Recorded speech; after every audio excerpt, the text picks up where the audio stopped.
ışıklarını yağış perdesi altında gizledir. Bu boş səsküdə yalnız seni axtarıram. Zaman asfaltı eridir, saatlarda donum. Cevabı senin kara gözlerinde oxuyuram. Sen ve ben, iki itirilmiş kanat kimi, planet bizi bu dalgada kaldırdı. Ve sevgi bilir de olduğumuz bir kosmostu. Onu hisse hisse yaradırım.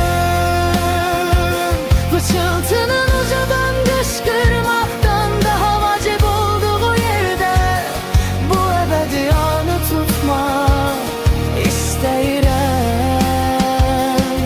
Sözlere ihtiyaç yoktu, sadece elime tut vəhşi bir ruhun bu qəribə rəqsində.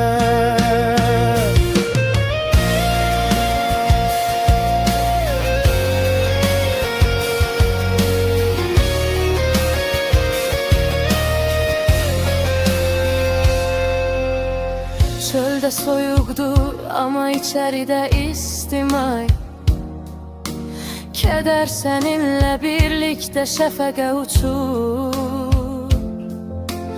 Düşüncelerin benim evimdi, ellerin körpüdür. Hiç vaxt filmde belə bir sücet görmemişem. Qoy yağış şüşəyə naxışlar çəksin, boş qəzəbli mübahisələrə ehtiyacımız yoktur. Ve sevgi bir de olduğumuz bir kosmostur. Onu hisse hisse yaradırır.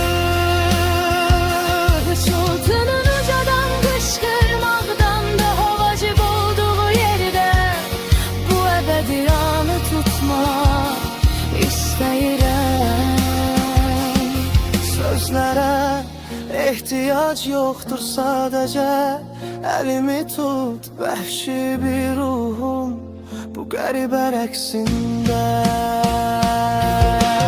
Dünya orbitdən düşsə belə bütün qapılar bizə açıq qalacaq. Səssiz sükutla sənə çevriləcəyəm. Sen bütün keçmiş günlerin en buyur bərəti oldum. Ve sevgi birlikte olduğumuz bir kosmostu. Onu hisse hisse yaradılır. Fıçıltının ucadan kışkırmaktan daha vacip olduğu yerde bu ebedi anı tutmak istəyirəm.